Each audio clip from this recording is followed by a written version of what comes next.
बिस्मिल्लाहिर्रहमानिर्रहीम। अस्सलाम वालेकुम नाज़रीन, दुनिया न्यूज़ पर आप देख रहे हैं प्रोग्राम नुक्ता नज़र। मैं हूँ आपका मेज़बान मोहम्मद अजमल जामी। प्रोग्राम में मुझे ज्वाइन करेंगे जनाब मुजीबुर रहमान शामी साहब भी। आज का सबसे अहम मौजू जो कराची तैयारा हादसा है, क्योंकि जो रिपोर्ट इब्तदाई है वो आज वफाकी वज़ीर बराए हवाबाजी ने पार्लियामान में भी पेश की और प्रेस कॉन्फ्रेंस के ज़रिए भी उसकी तफसीलात से हम सबको आगाह किया। शामी साहब, बुनियादी तौर पर इस रिपोर्ट में पायलट और एयर ट्रैफिक कंट्रोलर को ज़िम्मेदार करार दिया गया है और कहा गया कि ATC ने 3 बार ज़्यादा ऊंचाई का बताया, लैंडिंग से भी रोका, कप्तान ने हिदायत नज़रअंदाज की, लैंडिंग गियर के बगैर जहाज़ 3 बार रनवे से टच हुआ जिससे इंजन को नुकसान पहुंचा। और इस रिपोर्ट की फाइंडिंग जो कि डेटाबेस की बुनियाद पर है, जो इंटरनल सिस्टम है जो ऑडियो रिकॉर्ड करता है या उनके एक्शंस को रिकॉर्ड करता है, उसकी बुनियाद पर यह रिपोर्ट है जिसमें वफाकी वज़ीर हवाबाजी कहते हैं कि उन्होंने ख़ुद भी कुछ रिकॉर्डिंग सुनी जिसकी बुनियाद पर वो ये कह सकते हैं कि दौरान परवाज़ पायलट और उनके जो मुआविन थे उनका फोकस नहीं था, उनके जहन पर कोरोना सवार था, ज़्यादा डिस्कशन कोरोना वायरस पर हो रही थी और रनवे से 10 मिनट पहले 2500 की बजाय 7000 से ज़ायद फिट की बुलंदी पर यह तैयारा था जिस पर लैंडिंग नामुमकिन होती है। और यही नहीं बल्कि इसके साथ साथ उन्होंने अपनी एक और रिपोर्ट का जिक्र किया जो कि फरवरी 2019 में उन्होंने शुरू करवाई, जिसमें बताया जाता है कि कैसे जाली लाइसेंस भी मिले परवाज़ के लिए, जाली डिग्रीज़ भी मौजूद हैं और ओवरऑल जो पायलट्स की सूरत हाल है उसके बारे में भी उन्होंने आगाह किया। यानी पाकिस्तान इंटरनेशनल एयरलाइंस जो एक ज़माने में पूरी दुनिया के लिए मिसाल थी, अब बदनामी के दोहराए पर आन खड़ी हुई है आज की इस रिपोर्ट के बाद। उन्हीं की ज़ुबानी सुनते हैं वो पायलट्स के बारे में क्या कह रहे हैं।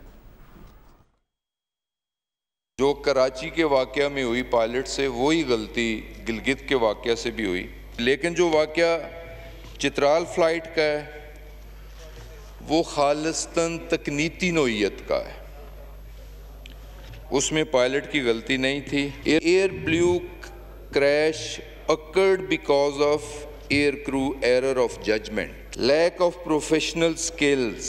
Boja air crash occurred because the aircraft encountered bad weather condition and the air crew took incorrect decisions and violated the procedures. 4 pilots जिनकी डिग्रियां जेली निकली। पाकिस्तान में टोटल 860 एक्टिव पायलट्स हैं, इसमें PIA भी है, एयरब्लू भी है, सरीन भी है, एक्स शाइन एयरलाइन के भी हैं और कुछ चार्टर प्राइवेट क्लब्स के भी हैं। है तो ये दुख की बात, अफसोस की बात और सबसे बढ़ के शर्म की बात कि हम दुनिया को मुंह दिखाने के काबिल नहीं हैं कि हमारे पायलट्स, जिसमें से 262 आउट ऑफ 860 30% ऑलमोस्ट, उनके लाइसेंसेस फेक हैं, लाइसेंसेस ठीक नहीं हैं, उन्होंने एग्जाम्स प्रॉपर नहीं दिए, खुद नहीं दिए, उनका वो फ्लाइंग एक्सपीरियंस नहीं है। ये बताना भी ज़रूरी था इसके साथ ही साथ, और सिर्फ ये बता नहीं रहे, इस पे हमने एक्शन भी शुरू करवा दिया है। तो पहले तो इन मुदरजात के सामने आते ही सवाल ये उठ रहा था कि क्या आप किसी एक हादसे का इंतज़ार कर रहे थे कि हादसा हो तो फिर पायलट्स की जांच पड़ताल की जाए, लेकिन अपनी प्रेस कॉन्फ्रेंस में उन्होंने इसका जवाब भी दे दिया कि ये फरवरी 2019 से उन्होंने एक इंक्वायरी इंटरनल शुरू कर रखी है जिसकी बुनियाद पर वो ये डेटा शेयर कर रहे थे कि किस तरह से 862 मजमूई तौर पर पायलट्स हैं, बशमूल PIA और दीगर जो प्राइवेट एयरलाइंस हैं उनके पायलट्स भी, ओवरऑल भी छोटे क्लब्स के पायलट्स भी, और उसमें से 262 के जो पायलट्स हैं उनके लाइसेंस मशकूक उन्होंने करार दिए, उनकी डिग्रियों के ऊपर सवाल उठाए। यही नहीं बल्कि वो ये कहते हैं कि 40% ये बनती है तादाद जिनकी डिग्रियां जाली दिखाई देती हैं और कार्रवाई उन्होंने शुरू कर रखी है। 54 में से 28 को इजहार वजूह का नोटिस भी दिया गया और 9 पायलट्स ऐसे हैं जिन्होंने एतराफ़ भी कर लिया है। शामी साहब, ये तो पाबंदी लग सकती है फिर ऐसी एयरलाइन के ख़िलाफ़, ऐसी एविएशन सिस्टम के ख़िलाफ़ जहाँ पर डिग्रियाँ जाली हों, जहाँ पर लाइसेंस जो हैं वो बेचे जाते हों या ख़रीदे जाते हों।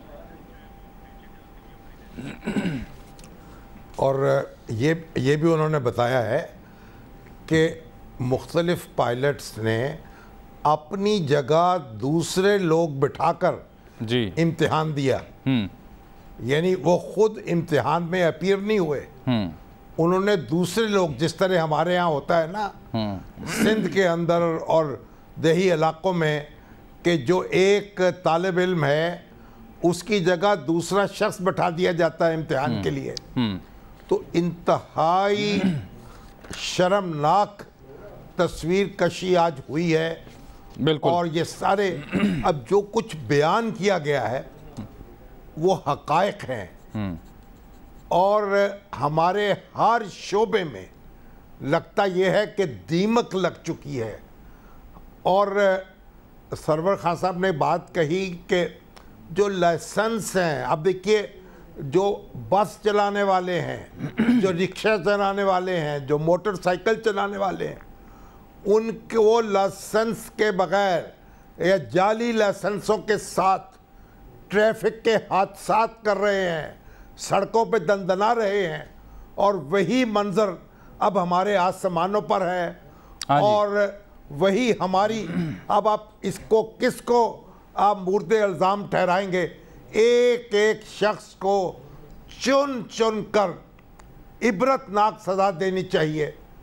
जो जाली डिग्री लेके आता है उसको भी, जो उसका तकर्रुर करता है उसको भी, जो सिफारिश से लोग भर्ती करते हैं, ये लोग नफ्सियाती मरीज हैं लग रहा है, इनके नफ्सियाती टेस्ट भी मुनासिब नहीं होते। ये देखें ना, इसमें एक अहम बात ये भी है ना कि ये जितने भी लोग जिनकी निशानदेही गुलाम सरवर खान साहब ये उनकी रिपोर्ट कर रही है, ये लोग किन अदवार में भर्ती हुए, ये लोग किन की रहनुमाई में भर्ती हुए, वो अथॉरिटीज़ जिनके ज़िम्मे था इनको मॉनिटर करना या इनके इम्तिहान लेना। जैसे कि वो खुद कह रहे हैं कि हफ्ते इतवार को ऐसे इम्तिहानात नहीं होते, इनके 8 पर्चे होते हैं। कई पायलट्स के इम्तिहानात हफ्ते और इतवार के रोज़ भी हुए जबकि छुट्टी हुआ करती थी। तो ये किन लोगों के अदवार में हुए, कौन लोग थे ज़िम्मेदारान, ना सिर्फ एविएशन में बल्कि हुकूमत पर भी कौन लोग बराजमान थे जिनके दौर में, ये भी एक अहम सवाल रहेगा ना। अब हमने रब्ता किया क्योंकि वफाकी वज़ीर हवाबाजी का बयान तो आ गया, रिपोर्ट भी आ गई, उसके मुदरजात भी हमने शेयर कर लिया, आप खबरों में भी देख रहे हैं। लेकिन पालपा जो पाकिस्तान एयरलाइंस पायलट्स एसोसिएशन है, उसके जनरल सेक्रेटरी हैं कैप्टन इमरान नारेजो, वो इस वक्त हमारे साथ मौजूद हैं। सर, उनसे मैं बात करना चाहता हूँ इस मौजू पर, इससे पहले कि आप कुछ कहें। अस्सलाम वालेकुम इमरान साहब। जी वालेकुम अस्सलाम। हुजूर, ये पायलट्स जो कि सबसे हसास मामला सर अंजाम देते हैं, ऊपर हवा में जहाज़ उड़ाते हैं, सैकड़ों ज़िंदगियाँ उनके साथ वाबस्ता होती हैं, उसमें से हमारे पायलट्स की सूरत हाल इस रिपोर्ट के मुताबिक ये है कि उसमें से 1/3 जो है उनकी डिग्रियाँ जाली हैं, लाइसेंस जाली हैं। तो ये कितनी बड़ी कोताही है, क्या आप इसे डिनाई कर सकते हैं? देखिए सर, मैं डिनाई हरगिज़ नहीं करूँगा। अच्छा, लेकिन प्रॉब्लम क्या है? प्रॉब्लम ये है, नहीं आप फिर तस्दीक करते हैं कि ये बात दुरुस्त है कि वाकई कुछ ऐसे पायलट्स हैं जिनकी डिग्रियां जाली हैं, वाकई कुछ ऐसे पायलट्स हैं जिनके लाइसेंस जो हैं वो बेचे गए या ख़रीदे गए, ये बात फिर दुरुस्त है?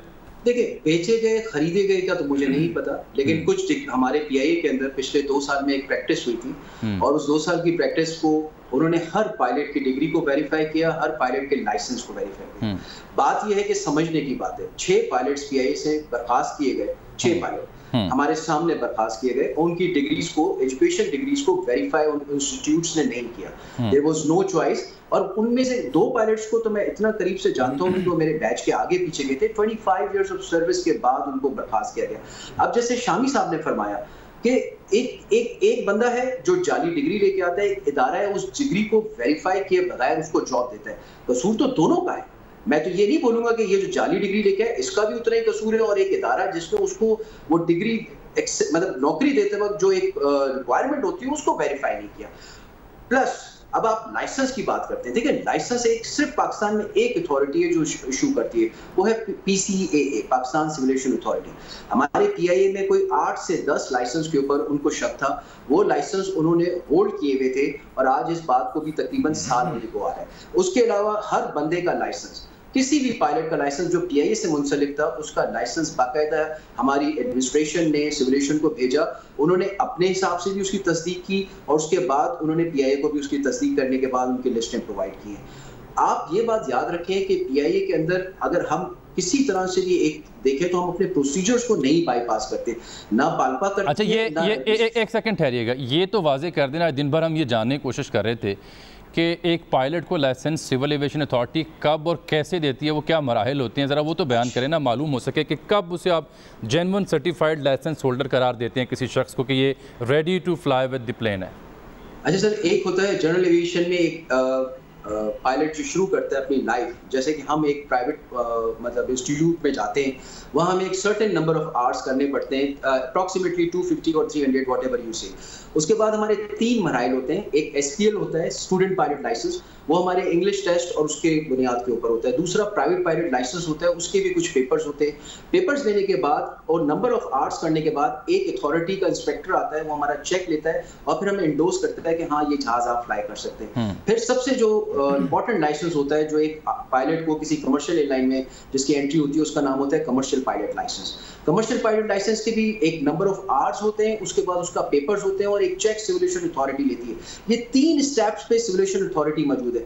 फिर एक होता है ATPL, airline transport pilot licence. उसके ऊपर भी एक नंबर ऑफ आवर्स के बाद सिविल एविएशन अथॉरिटी को एक पेपर देना होता है और उसके इंस्पेक्टर्स आते हैं, उस जहाज को उसका चेक लेते हैं। अब इन सारे मरहल से गुजरने के बावजूद भी अगर कोई निकल के आ जाता है तो मैं तो खुद हैरान हूं को वो कैसे हो सकता है। और जिन लाइसेंस को उन्होंने शक की नजर से देखा है, अभी तक उनको मंसूख नहीं किया है, वो अंडर शामी साहब कुछ कहना चाह रहे हैं? जी शामी साहब। ना रेजो साहब वो ये कह रहे हैं और रिपोर्ट बता रही है कि यानी जाली शख्स बैठाकर इम्तिहानात दिए गए हैं, टेस्ट दिए गए हैं, ये भी रिपोर्ट बता रही है।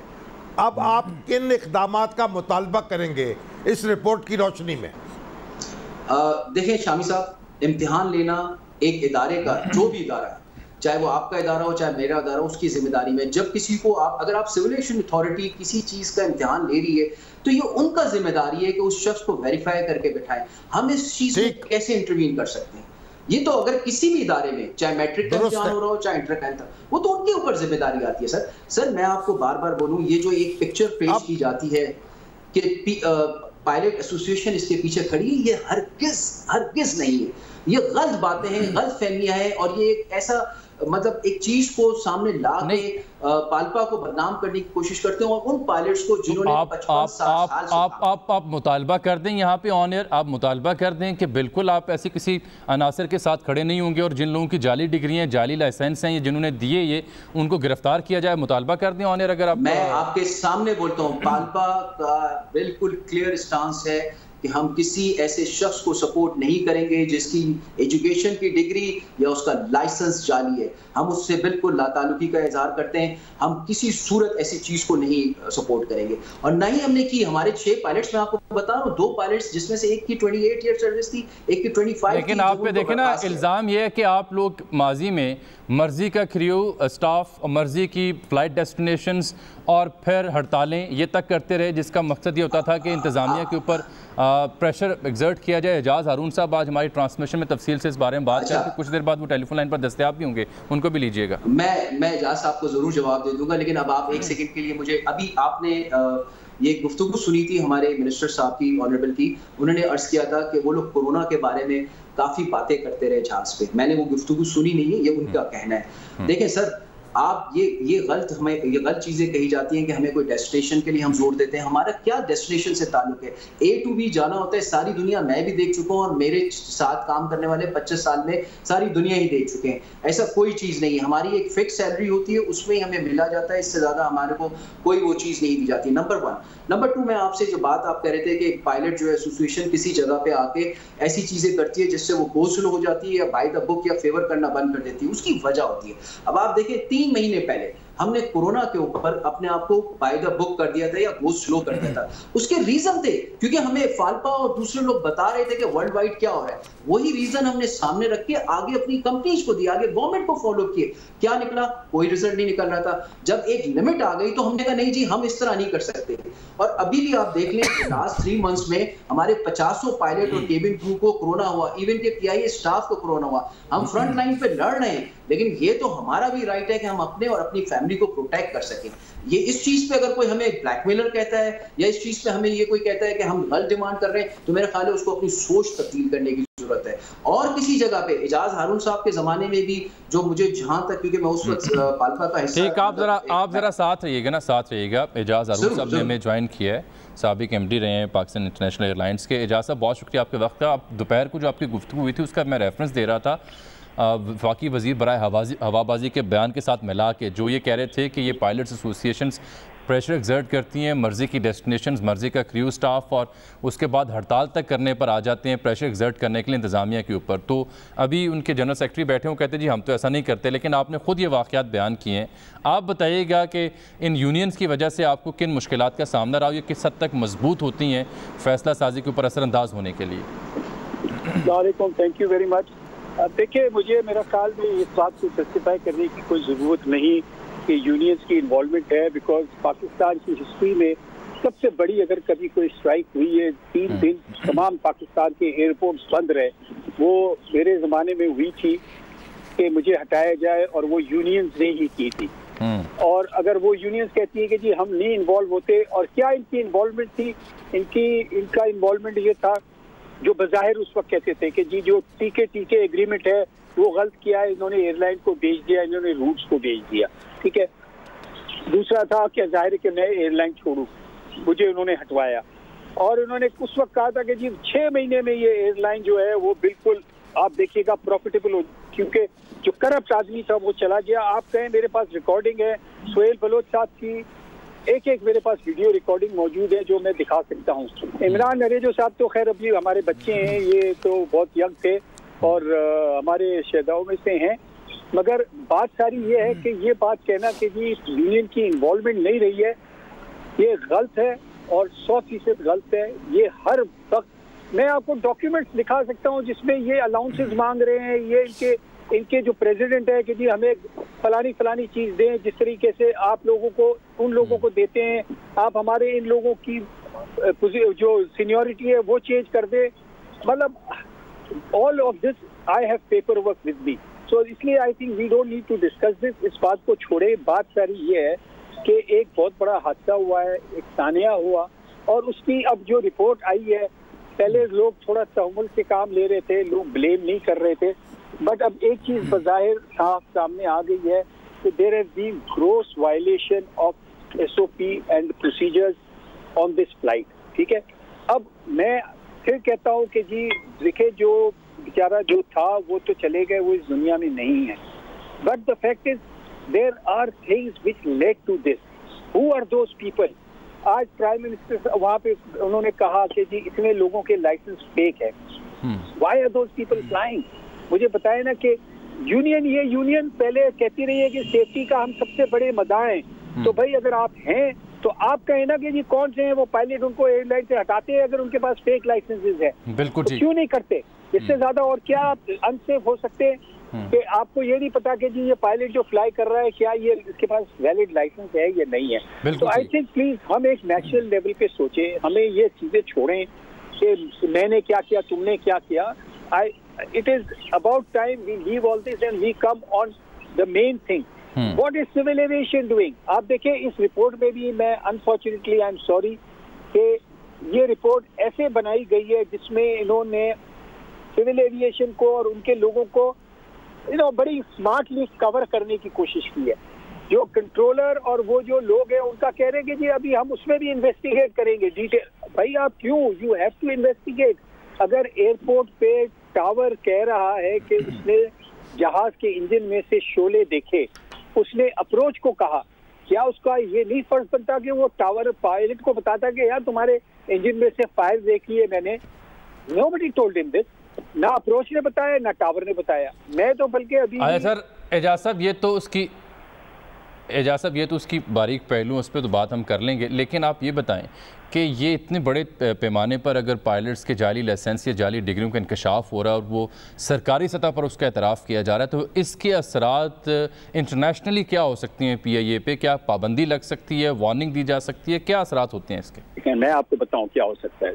एक देखें, आपने गुने पहले बहुत सुना होगा कि जी साफा चेक्स की वजह से PIA के जहाज ग्राउंड कर दिए गए थे और यूरोप में बैन कर दिए गए थे।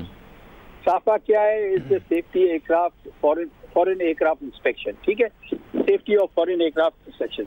उस पर उन्होंने ये किया है कि अगर हम टेक्निकली आपका जहाज देखेंगे कि सेफ नहीं है तो हम उसको जहाज को नहीं अलाउ करेंगे। अब आप मुझे बताएं कि वो ममालिक जो जहाज को समझते हैं कि सेफ नहीं है, अलाउ नहीं करेंगे, जब उनको सुबह ये खबर पड़ेंगे कि PIA के 250 पायलट के लाइसेंस फेक हैं, तो क्या वो अलाउ करेंगे? वो कहेंगे कि जी आप ये लोगों की हमें लिस्ट दे, we will not allow these people to fly, we don't want them to crash into the buildings like they have crash in the model colony. It is बस very simple. So I think the government needs to immediately, बल्कि इमरान नरेजो साहब को तो इस वक्त खुद कहना चाहिए कि जी वो लिस्ट दें और उन पायलट्स को फ्लाइंग से हटा दें. जो फिर तहकीकात करनी है करे, but they should not be flying, because जो पब्लिक ट्रैवल कर रही है उसके लिए बहुत जरूरी है कि उसे ये पता हो कि जी जो लोग बैठे हैं कोई कॉन्फिडेंस लेवल तो हो ना. आपको क्या कॉन्फिडेंस लेवल है? सुबह नरेजो साहब ही अगर जा रहे होंगे और उनको पता चलेगा कि यार ये पायलट जो है इससे 2 नंबर लाइसेंस लिया है, हाउ विल ही फील? और if his family is going, will he put his family on board? Narejo साहब, ये बड़ा अहम सवाल है, एक बार फिर आपकी जानिब भी है कि इन मालूमात के मंजर यहाँ पर आने के बाद एक आम शख्स जो PIA के साथ फ्लाई करता है उसके जहन में क्या सवालात आएंगे कि मैं किस पायलट के साथ बैठूँ, कहीं इसका लाइसेंस जाली ना हो, और ये तो कोरोना का डिस्कस ना कर रहा हो, घरेलू अमूर ना डिस्कस कर रहा हो, कहीं ओवर कॉन्फिडेंट ना हो, ये ऐसा शख्स ना हो जो वेरी कंट्रोल टावर की मालूमात को और उसकी हिदायत को नज़रअंदाज करने वाला हो. ये चीज़ें जो जहन में आएंगी एक काम सारिफ क्या? देखिए बिल्कुल आप बात तो सही कर रहे हैं, लेकिन आप 2-3 चीज़ों को मिक्स कर रहे हैं. ये 262 पायलट्स का जिक्र जो किया गया है, ये कहीं कतन जो है PIA के पायलट्स का जिक्र किया. पायलट्स PIA के अभी स्कूल नाइट हुए थे, जिसमें से मैंने आपसे इनिशियली अर्ज किया था कि 6 पायलट्स को डिग्री की बुनियाद पर फारिग कर दिया गया. उसके अलावा 10-12 के करीब लाइसेंस होल्ड किए हुए सिमुलेशन ने. नहीं, ये कह रहे हैं कि ये तो 862 मैं मजमूई कह रहा हूँ. ये एक और फिगर भी है कि PIA के 400 में से 150 पायलट्स का कहा जा रहा है कि उनके जाली लाइसेंस हो. सर फिर इंतजार किस बात का है? अगर जाली लाइसेंस है उनकी लिस्ट शाया की जाए, हम उन सब पायलट्स को उनको इन्वेस्टिगेशन में डाल दिया जाए. लेकिन ये इंतजार किस बात का कर रहे हैं? अगर 2019 फरवरी से ये देख रहे हैं तो क्यों किस चीज का इंतजार करें? उन लोगों के उनको बुलाएं, उनकी इन्वेस्टिगेशन करें. जो इन्वेस्टिगेशन का प्रोसेस है उसको उससे कौन रोकता है उन लोगों को? आई डोंट थिंक सो कि पाल्पा ऐसी चीजों को सपोर्ट करती है. नंबर 1. नंबर 2, मैंने आपसे इनिशियली बोला था लाइसेंस देना एक इदारे का काम है, जॉब देना दूसरे इदारे का काम है. उस लाइसेंस की और उस एजुकेशन की जो रिक्वायरमेंट है उसको फुलफिल करना उस इदारे का काम है जो जॉब दे रही है. बाद में अगर ये इल्जाम लगाना है कि कोई एसोसिएशन उसको सपोर्ट करती है तो आई एम सॉरी, पाल्पा ने ऐसी चीज को कभी सपोर्ट नहीं किया. हाँ, ये जरूर है माजी में भी या अभी हाल में भी या फिर फ्यूचर में भी हर एक एसोसिएशन का राइट होता है कि वो अपने राइट के लिए खड़े होकर उनको प्रोटेक्ट कर सके अपने लोगों को. तो ये चीजें तो पाकिस्तान के अंदर एक डेमोक्रेटिक सिस्टम में चलती हैं और जायज चीजों को हाईलाइट करना चाहिए. आज भी जो मैं इस जगह पे बैठ के आप लोगों के साथ बात कर रहा हूँ वो एक सिस्टम के तहत कर रहा हूँ. जहां तक सर ने बात की, बिल्कुल प्रोसीजर्स को रीडिफाइन करने की जरूरत है, स्ट्रॉन्ग करने की जरूरत है. और सबसे बड़ी बात जो मैं अभी इस पिछले 1-1.5 साल में महसूस कर रहा हूँ, आप चाहे कैप्टन एजाज साहब से पूछ लें, हमें कमी महसूस हो रही है कि प्रोफेशनलिज्म हमारी एविएशन इंडस्ट्री में खत्म होता नजर आ रहा है. जो चीज जिसके ये सबसे इंपॉर्टेंट आपने बात कर दी at the end of your discussion कि प्रोफेशनलिज्म की कमी है. ये पाल्पा के जनरल सेक्रेटरी खुद एतराफ़ कर रहे हैं. एजाज अरून साहब आपका बहुत शुक्रिया, इमरान साहब आपका बहुत शुक्रिया, शामी साहब एतराफ़ भी किया जा रहा है, 7 तजावीज़ भी दी जा रही हैं और ये कहा जा रहा है कि जी ज़रूरत है ज़रूरत है ज़रूरत है. लेकिन ये सब करना किसने है? देखिए, सरवर खान साहब ने आज जो एदाद शुमार दिए हैं, अब उसके बाद पाकिस्तान के चेहरे पर कालक मली गई है. सही कह रहे हैं. उसका तकाजा है कि फौरी इकदाम किया जाए. अनफॉर्चुनेटली फौरी इकदाम किया जाए. आप सिर्फ एक तकरीर करके और घर जाकर सो नहीं सकते. बिल्कुल ठीक कह रहे हैं. यहाँ मैं एक ब्रेक ले रहा हूँ छोटी सी नाज़रीन. ब्रेक के बाद एक और बड़ा अहम मामला इसी हादसे से, इस इंक्वायरी से जुड़ा, वो ये है कि एयर क्रैश इन्वेस्टिगेटर्स क्या कहते हैं. इस सिलसिले में हमने रब्ता किया है कैप्टन मोहम्मद नौशाद अंजम से, जो कि एयर क्रैश इन्वेस्टिगेटर हैं, साइकोलॉजिस्ट भी हैं, पायलट भी रहे हैं. उनसे हम बात करेंगे कि ये रिपोर्ट कहती है क्या, पायलट किस स्टेट ऑफ माइंड में था, क्यों ये हादसा पेश आया. एक ब्रेक के बाद हमारे साथ रहिए.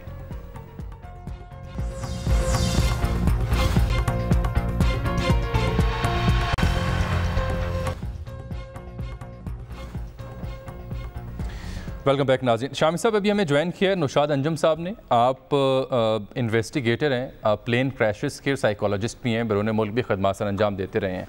नौशाद अंजम साहब से मैं बात करना चाहता हूँ इस रिपोर्ट के अहम नुक्ते की जाने जिस पर हमने बात नहीं की. नौशाद साहब, कहा गया कि पायलट ओवर कॉन्फिडेंस था, उसने गाइडलाइंस को फॉलो नहीं किया, मतलूबा हाइट को मेंटेन नहीं किया, जिसकी वजह से हादसा पेश आया. और फिर दीगर रिपोर्ट्स में कहा गया कि वो जो गुफ्तगू हुई उसमें वो most of the times corona virus पर उनकी डिस्कशन जारी थी। ऐसा क्यों होता है और ये क्या नक्स आम है पायलट्स के यहाँ या पायलट्स दुनिया भर में इसके बरअक्स ऑपरेट करते हैं? जी अस्सलाम वालेकुम और शुक्रिया मुझे मदऊ करने के लिए। पहली बात तो मैं ये क्लियर करना चाहता हूँ कि ये जो इन्वेस्टिगेशन की रिपोर्ट अभी आई ये सिर्फ और सिर्फ एक प्रिलिमिनरी इन्वेस्टिगेशन रिपोर्ट है। इसके अंदर क्लियरली ये लिखा गया है कि ये इन्वेस्टिगेशन ये बता रही है कि क्या हुआ है, what has happened, why it has happened. इसके बारे में कोई बात नहीं की और इसका एक पैराग्राफ बड़ा जरूरी है, which is paragraph last paragraph second last, which is called way forward, which is paragraph number 21। और उसकी जो सबसे इंपॉर्टेंट शिक है वो है एफ और जी। जो मेरे नजदीक इस एक्सीडेंट का बुनियादी रीजन है वो पायलट नहीं है। उसकी वजह यह है कि पायलट ने तो वो किया जो उसने किया। वो पायलट, कोई भी पायलट दुनिया का जब कोई काम ऐसा करता है तो उसको रोकने, उसको मॉनिटर करने के लिए बहुत बड़ा एक पूरा इदारा होता है कंपनी के अंदर, जिसको हम फ्लाइट सेफ्टी और स्टैंडर्ड्स डिपार्टमेंट कहते हैं। मैं अभी एक बायर की एयरलाइन में इसी किस्म का जहाज एयरबस C-20 उसका कैप्टन हूँ। अगर मेरी स्पीड 1 kph भी ज्यादा होगी ना अप्रोच के ऊपर, तो मेरी लैंडिंग से पहले मेरी हाजिरी होगी और अगर सेकंड टाइम होगी तो मुझे घर भेज दिया। लोगों की लाइफ को एक बंदे के ऊपर नहीं छोड़ा जाता और अगर छोड़ा जा रहा होता है तो उसके पीछे लेयर्स ऑफ मॉनिटरिंग होती है। और मैंने शुरू की भी अपनी कुछ वीडियोस में और प्रोग्राम्स में ये बात कही थी कि हम एक बहुत बड़ी गलती के मुर्तकिब होंगे और हम अपने मुसाफिरों को मजीद डेंजर की तरफ ले जाएंगे अगर हमने PIA के जो अकाउंटेबल मैनेजर्स थे, जो बड़ी बड़ी तनख्वाहें भी लेते होंगे अपने इस काम के लिए, कि उनका काम था कि और ये अकेले पायलट नहीं है। अगर आज आप PIA का डाटा निकालें या किसी भी एयरलाइन का डाटा निकालें पिछले 3 साल का, आप एक एक लैंडिंग देख सकते हैं और अगर आपको उस डाटा के अंदर ये नजर आ रहा है कि हर दूसरा पायलट अनस्टेबलाइज अप्रोचेस बना रहा है और उसको कोई कुछ नहीं कह रहा, तो ये तो ऐसा ही है कि एक बंदे का बच्चा जाके बगैर हेलमेट के एक्सीडेंट का शिकार हो गया, अल्लाह ना करे डेथ हो जाए, तो लोग के बच्चे का। लेकिन देखें ना, ये आपकी एक बात अपनी जगह बिल्कुल दुरुस्त है, लेकिन जो FTR और CVR का डेटा जो कहते हैं वफाकी वज़ीर, मैंने खुद सुना भी, उसमें ये कहा गया कि कंट्रोल टावर ने कहा कि आपकी हाइट अभी उतनी नहीं है कि आप लैंड कर सकें, आप एक और चक्कर काट के आएँ, ये तो कहा गया है। यही तो मैं आपको अर्ज करना चाह रहा हूँ कि अगर आप कभी पायलट्स की गुफ्तगू सुने, क्योंकि मैं पहले पाकिस्तान की एक निजी एयरलाइन में कैप्टन था, PIA के पायलट्स का भी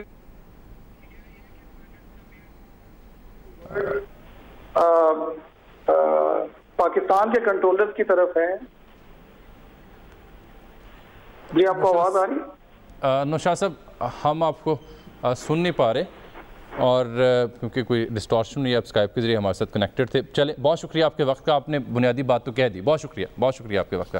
शाम साहब, बहरहाल ये तो अब डिफरेंट अप्रोचेज़ हैं इस मामले पर। ये बात है कि माजी के जो 3-4 हादसा थे उनमें भी उन्होंने कहा कि 2 बड़े हादसा जो भोजा के और एयर ब्लू के थे वो ऐसी ही इंसानी गलतियों की वजह से पेश आए। अलबत्ता जो हवेलियाँ वाला हादसा जिसमें जुनैद शेख साहब शहीद हुए थे वो तकनीकी गलती थी, उसमें जहाज़ में गड़बड़ थी, उस वजह से वो पेश आया था।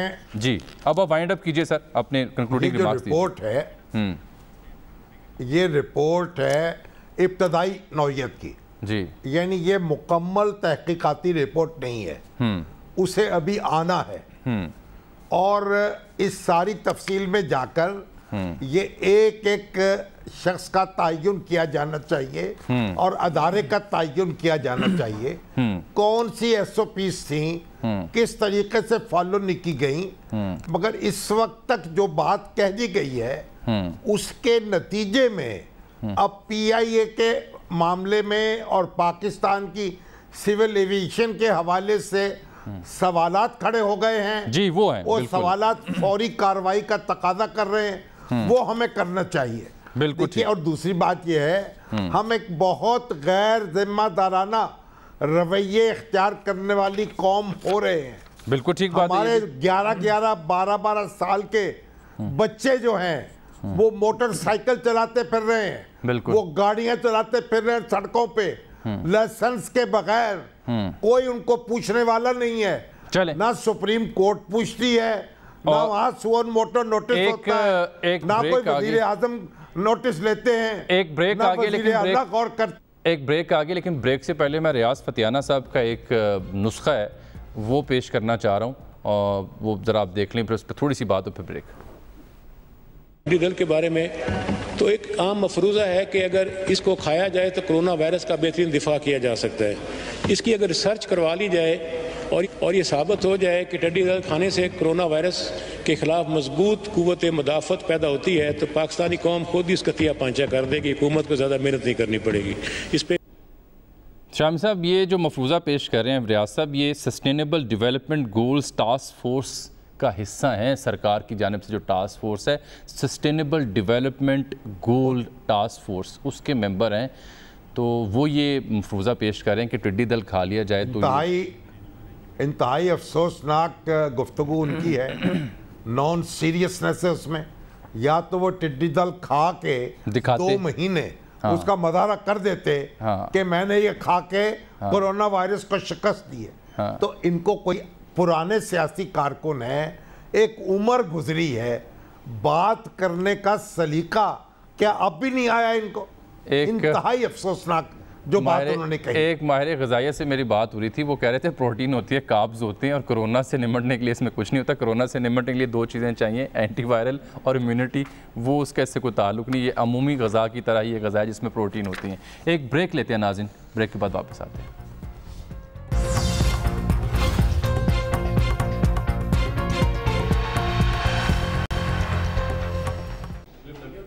शामी साहब, हज़ारों सहाफ़ियों के उस्ताद, शोबा सहाफ़त की एक आलमी शख्सियत, उस्तादों के उस्ताद प्रोफेसर डॉक्टर मुगीसुद्दीन शेख साहब आज चल बसे हैं, और ये कहते हुए मुझे इंतहाई दुख और मलाल है। मैं ख़ुद उनका तालिब इल्म रहा हूँ, लफ्ज़ नहीं है कि मैं उनकी शख्सियत का अहाता कर सकूँ या उनके बारे में कुछ कह सकूँ। बहुत बड़ा असासा आज हमसे छीन लिया गया है कुदरत की जानिब से। आप ही कुछ कहिए। देखिए, मेरा तो उनसे कई अशरों से ताल्लुक़ था। उनकी जवानी, उनका लड़कपन और फिर रिटायरमेंट, वो और मेरी जवानी, वो साथ साथ चले हैं। और डॉक्टर मुगीसुद्दीन शेख एक इंतहाई कमिटेड आदमी थे। एक तालिब इल्मों की ज़िंदगियां बदल दी उन्होंने, उनकी शख्सियतें तामीर की, उन्होंने अदारे बनाए, और जो शोबा अबलागियात है पंजाब यूनिवर्सिटी का, उसे इंस्टीट्यूट का दर्जा दे दिया जी। उसके डायरेक्टर उसके बाद आखिर दम तक वो उस्ताद रहे, और आखिर दम तक उन्होंने शम्मा जो है इल्म की वो फरोज़ा रखी। और देखिए, हर शख्स को रुखसत होना है, वो बड़े अच्छे तरीक़े से अपनी ज़िंदगी जो है उसकी इनिंग खेल कर हमसे रुखसत हुए हैं। मेरा मुतालबा होगा हुकूमत पाकिस्तान से भी और पंजाब से भी कि उन्हें एक आला सिविल एवार्ड जो है उससे नवाजा जाए, उनकी खिदमत का एतराफ़ किया जाए। बिल्कुल आपका मुनासिब मुतालबा है। डॉक्टर अब्दुल वाजिद खान साहब जो कि इस्लामी यूनिवर्सिटी भावलपुर में शोबा इब्लागियात के सरबराह हैं, उनका भी ये मुतालबा, और दीगर जो टीचर्स हैं कम्युनिकेशन के इब्लागियात के, उन्होंने भी मजमूई तौर पर ये राब्ता किया हमसे। उन्होंने ये मुतालबा किया क्योंकि वो ये कहते हैं कि आप ना सिर्फ ICS के बानियान में डीन रहे, faculty of social sciences and behavioural sciences के, अमेरिका से आयोवा से PhD की, ऑस्ट्रिया से 2 बार पोस्ट डॉक किया।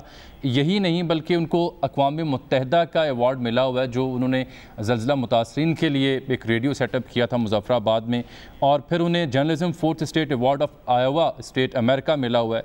फिर उन्हें WHO यूनिसेफ की जानिब से पोलियो एम्बेसडर नामज़द किया गया। तो बेशुमार उनकी खदमात हैं जिनका एतराफ़ करते हुए एटलीस्ट ये मुतालबा तो पूरा करना चाहिए। शामी साहब, your last remark sir, programme ख़त्म होने वाला।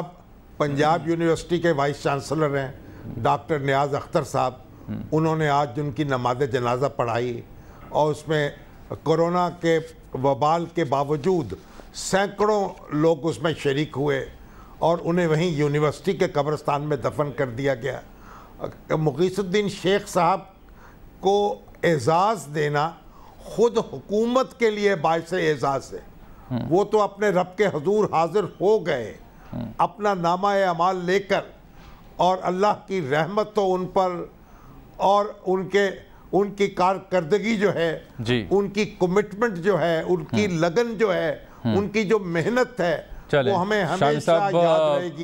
इजाज़त दीजिए, हक मगफरत करे, अजब आज़ाद मर्द था। इजाज़त दीजिए, अल्लाह हाफ़िज़।